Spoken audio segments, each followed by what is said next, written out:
Assalamualaikum warahmatullahi wabarakatuh. Welcome to my YouTube channel. In this video, I will explain about process, action, and sequence. The development of action plans is an important part of any goal setting or problem solving. Yet, surprisingly, it is often neglected. Action plan are the means by which the future is planned, and there will be control and change. Action planning converts a goal or a solution into a step-by-step statement of who is to do what by when.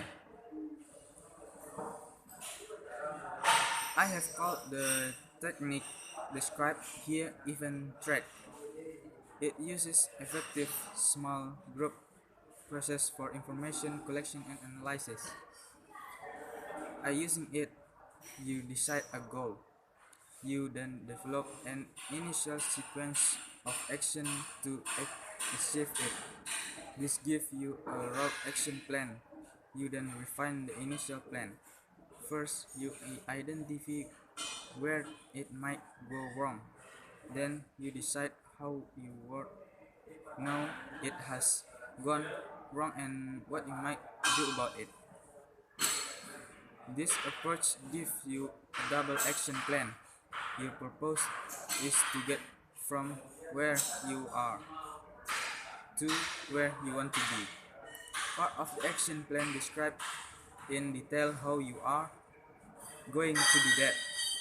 The other parts describe in detail how you are going to check that it's working. But first, there are some other issues to be addressed. Preparation for action planning. Action planning is likely to be most active when you also carry out some preparatory activities. A. Select participants from the relevant stakeholders. Negotiate your role and theirs. Obtain their agreement to the process, modifying it if necessary. And B. Goal setting or visioning. The participants decide the goal which the planning is to achieve. You might use processes such as search for this purpose. There are also other goal setting processes. Situation analysis. Define the main features of the existing situation. For a large system, this might take the form of some type of evaluation.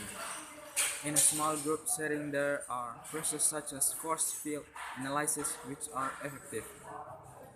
The simple approach is sometimes called a problem census. Participants list the main obstacle to goal achievement. It may be important as part of this process to define the constraints on resource use. D. The action planning. Steps B and C can be reversed. The order I've given is most common, but if there are salient problems which occupy most of people's attention, situation analysis can usefully preset goal setting. Now to the description. First, an overview, then a more detailed account.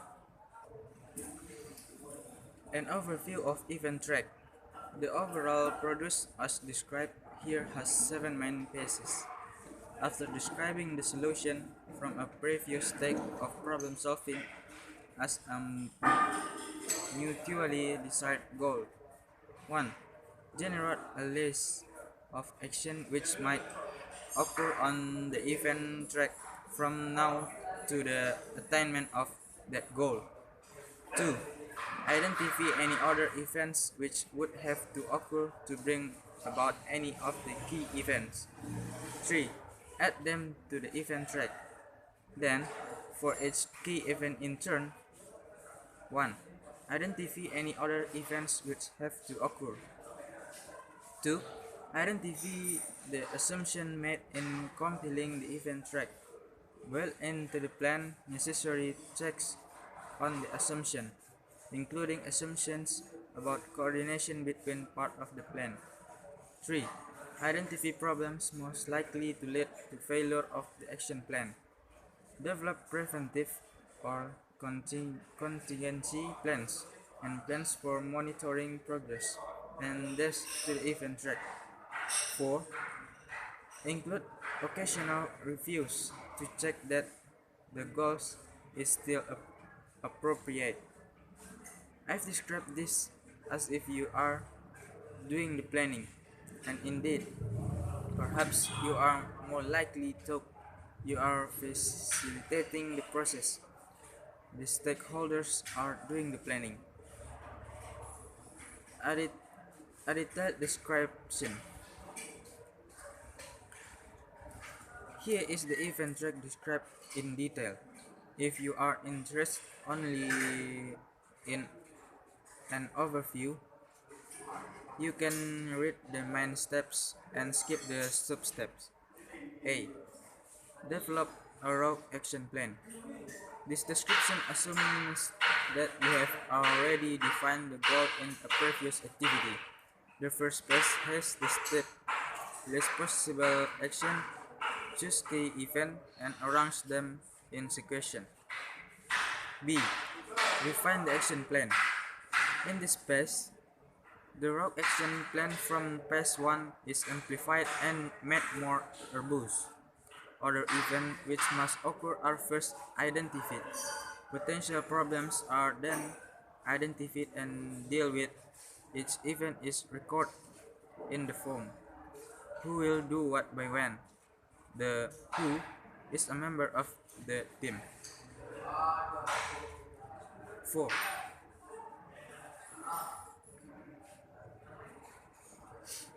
4.